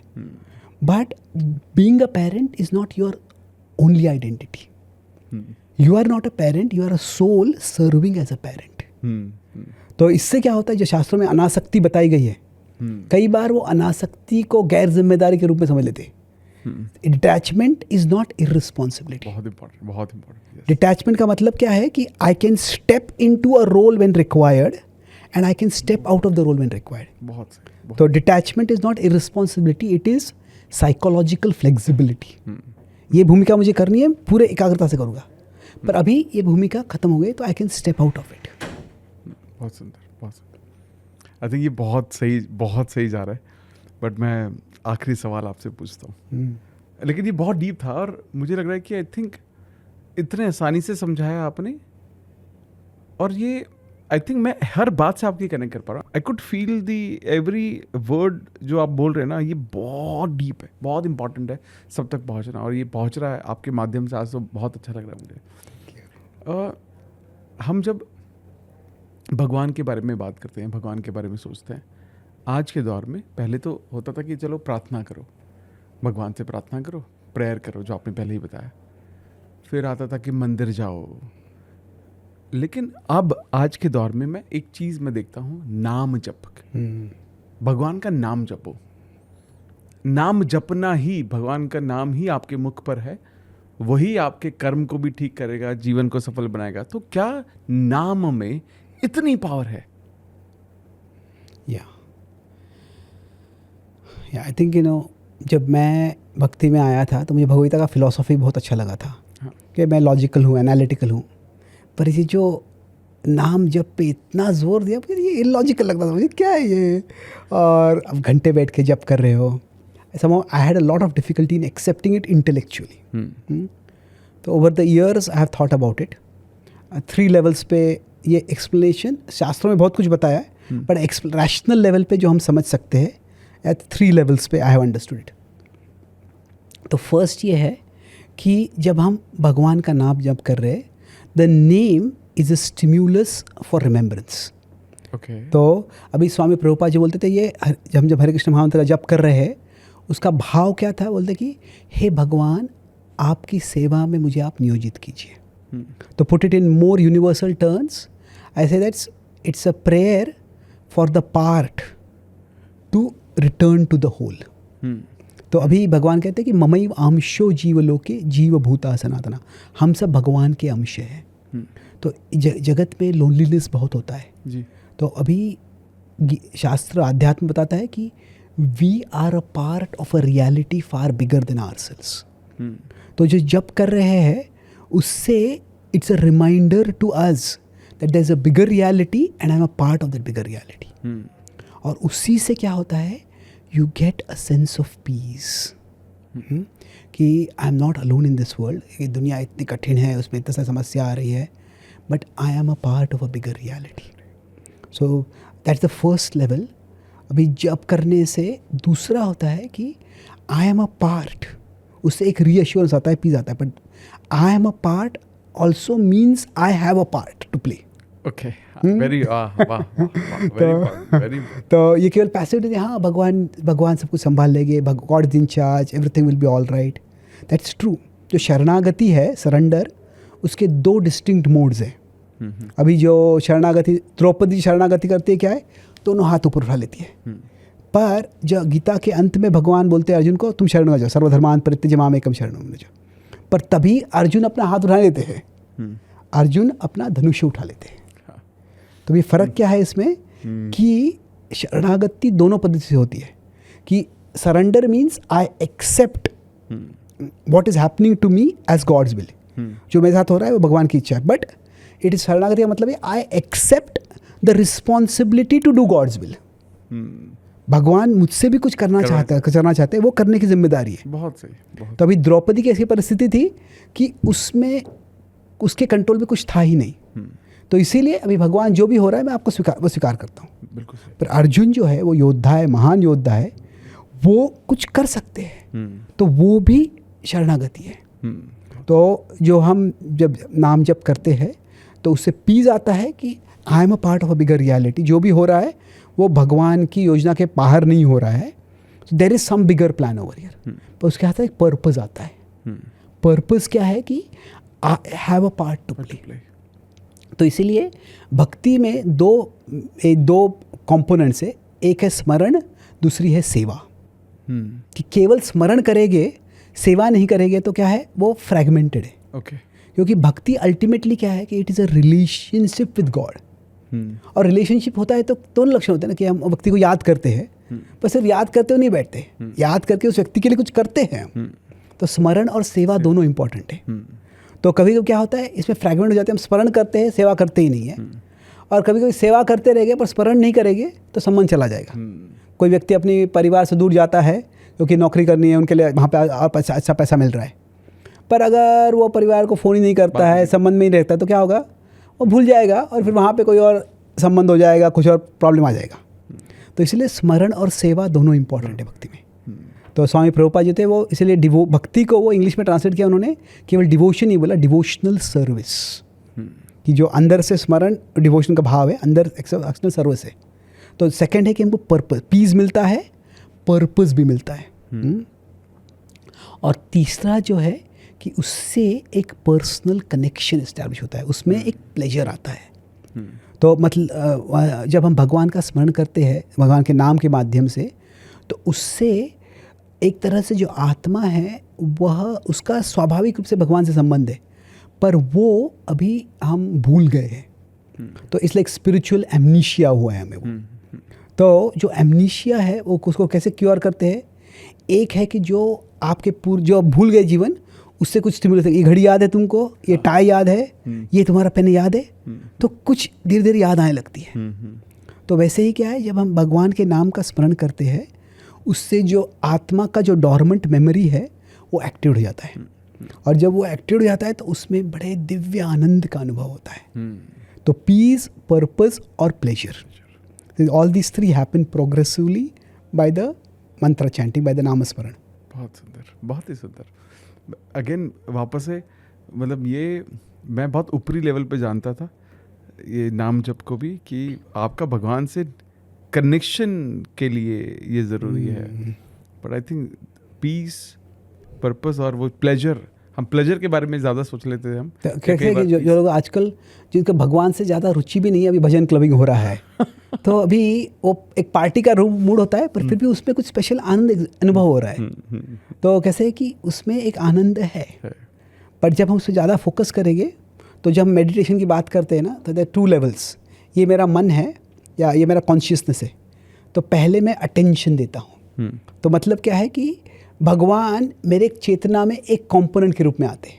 सही है, ठीक है, मैं यहाँ पे आया हूँ, यहाँ पे चित्र है, यहाँ पे ये म्यूज़िक है, यहाँ पे ये व्यक्ति है, तो वहाँ पे भगवान भी है। तो वो पहले अटेंशन का स्टेज है। पर जब हम अटेंशन रेगुलर लेते रहते हैं तो क्या होता है कि भगवान जो है और बड़े होने लगते हैं। और फिर first God enters into our consciousness, then our consciousness enters into God. तो उसको एब्जॉर्प्शन कहते हैं, उसको समाधि कहते हैं। तो जब वो अनुभव होता है तो हमें ऐसे लगता है कि मैं इस जगत में ही नहीं हूँ, मैं I am transported somewhere else. और वो अनुभव जिनको आता है वो इस जगत के द्वंद्वों को सामना, अप्स एंड डाउन्स इतना उनको परिणाम नहीं होता है। तो अभी अगर हम गॉड पे एक्सक्लूसिवली फोकस करके वो करते हैं तो वो फास्टर आता है, पर एंटरटेनमेंट के लिए भी करते हैं तो भी उस पर कुछ तो अनुभव होता है। तो ऐसे लोग हैं कि अभी जो शायद भक्ति का भाव है ही नहीं, फिर भी आजकल जो कीर्तन्स वगैरह भजन्स है वो एक म्यूज़िक का एक जानरा हो गया है। और जो लोग कीर्तन के कॉन्सर्ट्स के लिए जाते हैं, सुनते हैं, तो they are experiencing something and it is not just musical entertainment. वो म्यूज़िक के माध्यम से कुछ स्पिरिचुअल अवेकनिंग, कुछ स्पिरिचुअल एक्सपीरियंस आ रहा है। पर जितना वो, जैसे मैनिफेस्टेशन की बात करते हैं, हमारा मन के ओरिएंटेशन कितना है, मन में वो प्रायोरिटी कितना है, जितना प्रायोरिटी है उतना वो डीपर एक्सपीरियंस होगा। बहुत खूबसूरत। आई थिंक प्रभु जी, मुझे लगता है कि the way you have express this बहुत डीप बट बहुत ही आसान लैंग्वेज में आपके द्वारा बहुत सारे लोगों तक पहुंचा है, और दिल से इस चीज़ के लिए धन्यवाद आपको। Thank you so much for your very enthusiastic and thoughtful questions. Thank you and it is really my pleasure, क्योंकि मुझे तो, मैं हमेशा यही सोचता हूँ कि पॉडकास्ट पे अगर कोई आ रहा है तो सबसे पहले मेरे लिए आ रहा है वो, मैं सीखने वाला हूँ, और मैं सीख लूँगा तो लोगों तक वो मैसेज पहुँच ही जाएगा। लेकिन पता नहीं क्यों इस सब्जेक्ट पर इतना डिटेल में हमने कभी बात ही नहीं की।